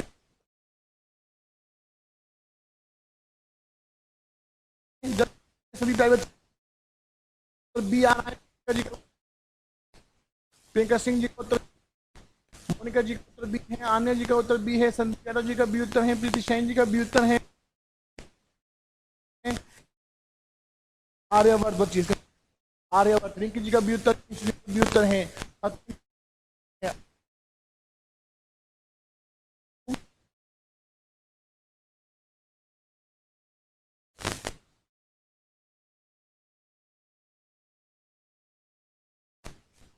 ऑप्शन सी ज्ञान समुद्र नहीं है।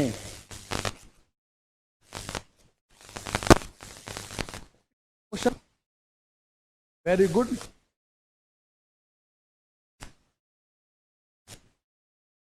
अवरोध के आधार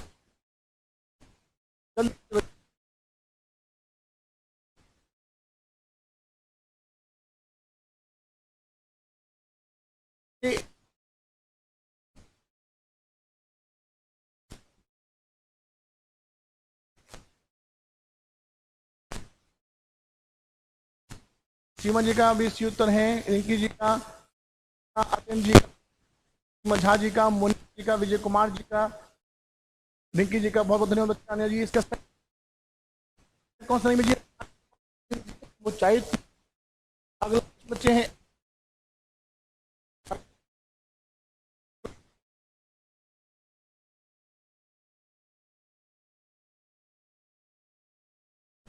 ऑप्शन ए अभय उभय निर्भीकता।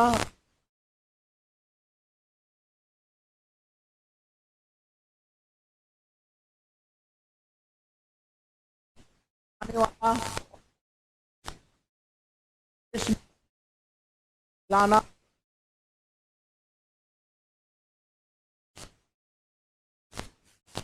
तो जिन्हें कहा बच्चे इसका मैंने बता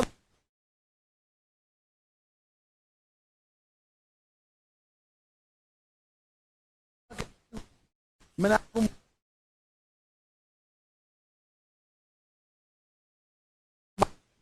तो व्यंजन चार जैसे ना अल प्राण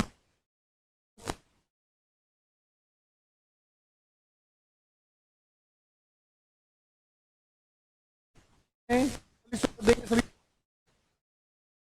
हो गए। अन्य जी आप मत समझिएगा, जीवा के आधार पे जो अलग बच्चे हैं ये अलग है। प्रश्न था प्रश्न की प्रवृत्ति में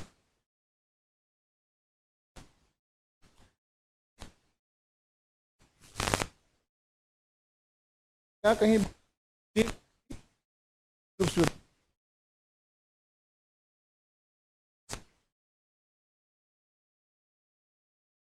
उत्तर है डी। डी सामान्य हिंदी तत्व होते हैं।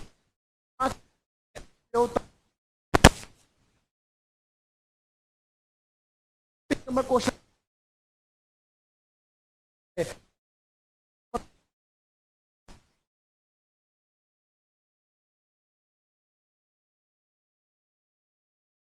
आने वाला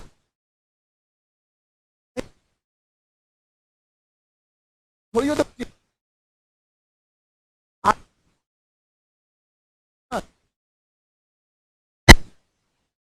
आयत और आयात गलत है ना बच्चे, देखिए ध्यान दीजिएगा। आन्या जी मेरी बात को समझ पा रहे होंगे। चिराग जी का बहुत बहुत स्वागत है। आन्या जी यहाँ लिखा है आयत और आयात, इसका मतलब लिखा हुआ है देश में माल लाना विदेश में माल भेजना। तो आयात और निर्यात होता है, इस दृष्टि से इसका यानी कि गलत है।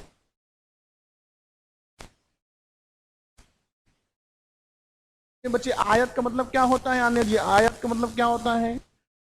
आयात और निर्यात यानी देश में माल ना मंगवाना, इसी बच्चे बोलते हैं आयात निर्यात। आयत और आयात भी गलत लिखा हुआ है। आयत का मतलब देश में माल भेजना और माल मंगवाना नहीं होता है बच्चे। और अर्थित वाला आने जी क्लियर हो गए बच्चे, आशा करता हूँ क्लियर होगा आपको। जल्दी से बताएं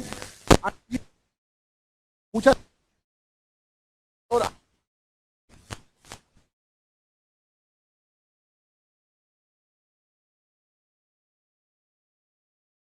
डी उत्तर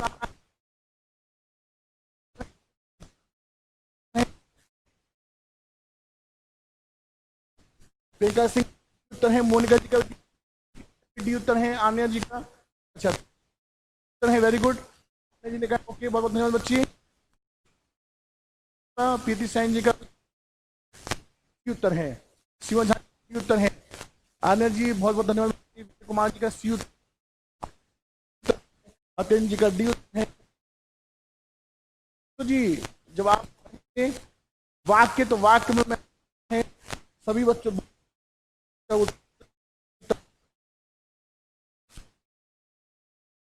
होते हैं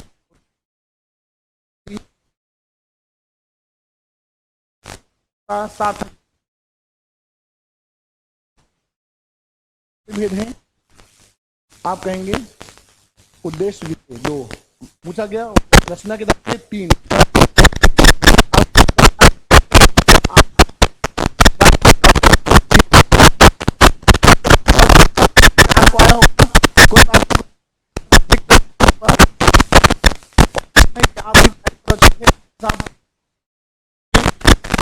सभी बच्चे अभ्यास करते रहें और आप सब स्वस्थ रहें। अब ध्यान भी हैं सैनिटाइजर और मास्क लगाए रहें, का पालन करें, अपना और अपने परिवार रखें, स्वस्थ रहें, करते रहें। आप सभी का धन्यवाद और सभी प्यारे बच्चे बने रहें। अपनी शुभ रात्रि।